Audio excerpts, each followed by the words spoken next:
été reconnu apte à partir par la Werbestel à Arlon. Service de travail obligatoire, oui. Alors quand je suis allé à la Werbestel, il y a un qui comprenait le français, et j'avais dit aux autres de ne pas signer parce qu'on donnait une paire de chaussures et un tablier, une paire de chaussures. À ceux qui signaient, comme quoi qu'ils partaient, ils étaient d'accord de partir en Allemagne. Et moi j'ai dit, je leur ai fait refuser de signer, et il y a un qui a compris l'allemand et qui m'a fait tomber dans les escaliers. L'Allemagne devait nous payer 100 000 francs parce que toutes les choses, toute l'industrie allemande avait cotisé pour l'IG Farben. Et ici, j'ai deux briques à moi parce que l'IG Farben a payé pour a donné des activités, de l'argent pour bâtir ceci. Parce que nous sommes arrivés à Wallendar, et à Wallendar, on nous a triés. Et c'est l'IG Farben qui nous a choisis. C'est-à-dire que nous n'appartenions pas à l'usine. Nous appartenions à des marchands de chair humaine. L'IG Farben, elle choisissait au fur et à mesure qu'elle avait besoin de... Et il lui fallait autant d'hommes, et elle prenait autant d'hommes. Et alors, on était sélectionnés avec une pelle et une salopette et des chaussures en bois. Et alors, on a employé de la tolémite pour pouvoir reboucher le four. Et il fallait rentrer tout habillé dans un caisson d'eau. Et quand on était dans le caisson d'eau, il fallait enjamber la goulotte. Et alors, je n'avais plus de boutons à ma braguette. Et les Français m'ont donné des boutons célibataires. Mais seulement, quand je suis entré au-dessus de la goulotte, il faisait tellement chaud que j'ai attrapé des clochettes là où pointé. J'ai été déporté en 1942 à Coblence. Et puis je suis allé travailler à Kallenborn, en fabrique de basalte.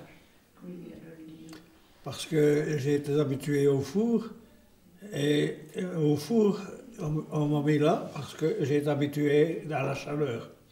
Et je n'avais pas besoin de me raser, il suffisait d'ouvrir la porte d'un four. Et j'avais juste le temps de mettre ma main comme ça, et je n'avais plus de barbe. Alors j'ai ici toutes sortes de choses. Par exemple, je ne pouvais pas aller au four, aller aux abris, je devais rester au four. On avait des casques des pompiers allemands, avec la nuque couverte. Et c'était interdit de sortir. Il fallait rester au four, même qu'il y avait des bombardements. Sur place, elle était pénible. Pénible. On n'avait presque rien à manger, 3-4 pommes de terre. On essayait d'avoir des racines de pissenlit pour mettre avec les pommes de terre. Et c'était 4 petites pommes de terre cuites à l'eau. Et alors, un jour sur 7, on avait du babeur ou une soupe aux cerises. Et quand on arrivait en retard, on avait tous les noyaux. Mais j'ai eu un Allemand qui m'a beaucoup aidé. Il n'était pas nazi, hein, mais il me protégeait des exactions des autres. Et alors, son contremaître, il a parlé un jour à son contremaître, et son contremaître m'a demandé si je savais rouler en vélo. Et alors, comme je roulais bien en vélo, il m'a envoyé chez lui pour aller chercher son dîner. Et avec son dîner, il était dans une chose. Son épouse me préparait un dîner aussi. Et alors, tout le long du chemin, il y avait des pommiers sauvages. Et alors, je suis allé à Kallenborn, et là, c'était pour travailler dans le basalte. Avec les autres, c'était des rapports. C'est-à-dire que le contremaître qui me connaissait bien, qui m'a donné son vélo m'a demandé pour aller voir la tombe de ces 3 fils qui ont été tués. J'ai dit oui. Et alors, depuis lors, j'ai fait ce que j'ai voulu avec lui. On faisait, il coulait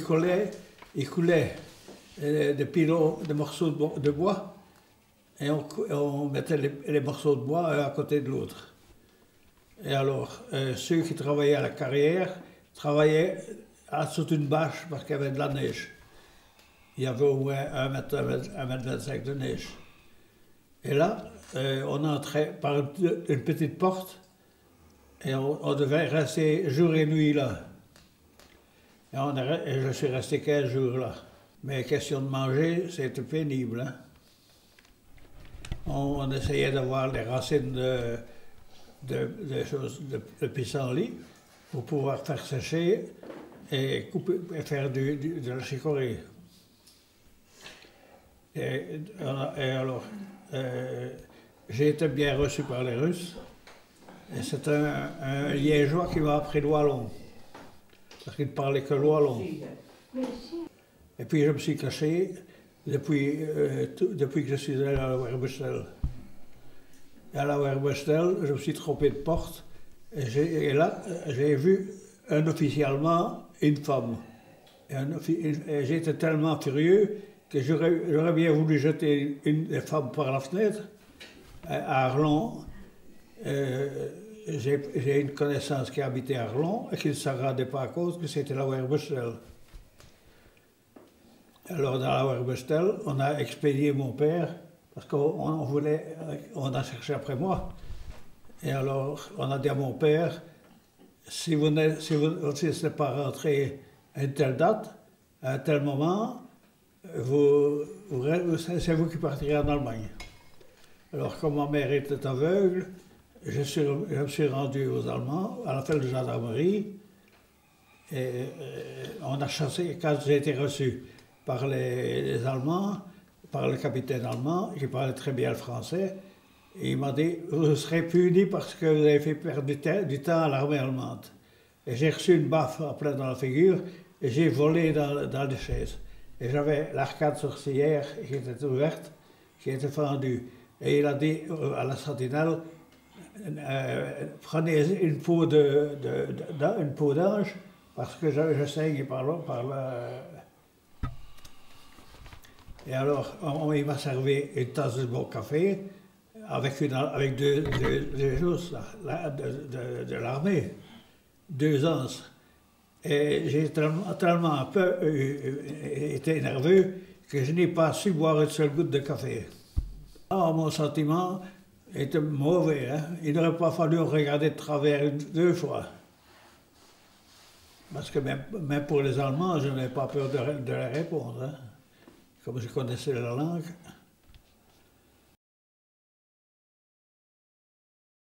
Où il y avait un bombardement, on a voulu rentrer dans un abri, on nous a foutus dehors, et quand on s'est caché le long du fossé, l'abri, il y avait une bombe qui était tombée dessus, et ils étaient tous tués.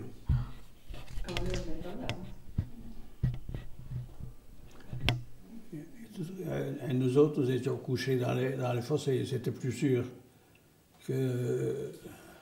Et puis alors, ce sont des Américains qui nous ont libérés. Le premier, c'était un Italien, et le deuxième, c'était un Polonais.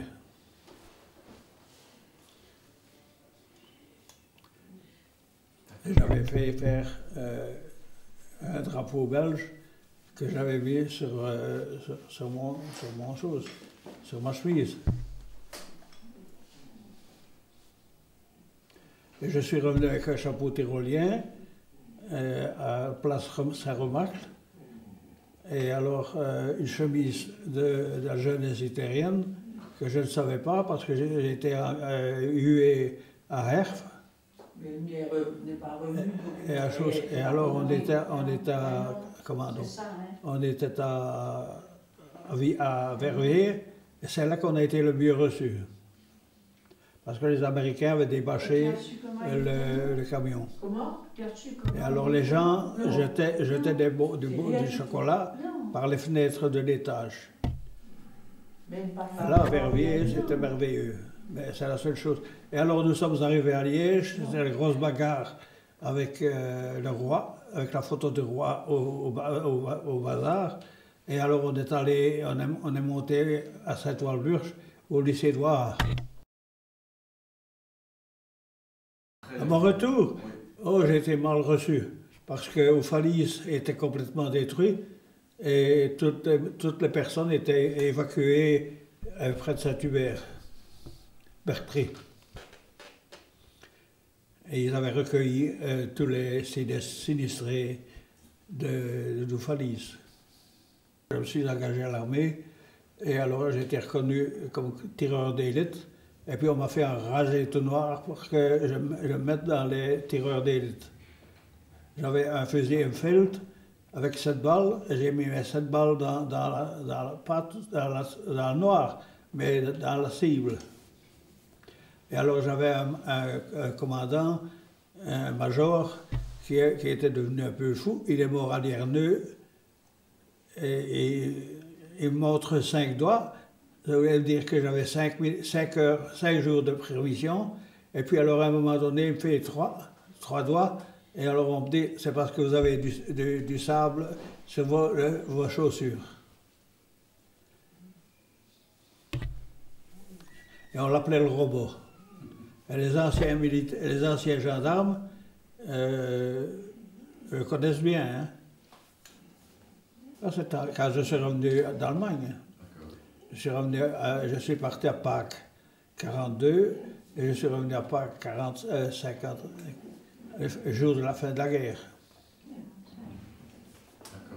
J'ai travaillé à la Fabrique nationale. Déjà? Oui. Là, je ne voudrais pas recommencer mes 20 ans.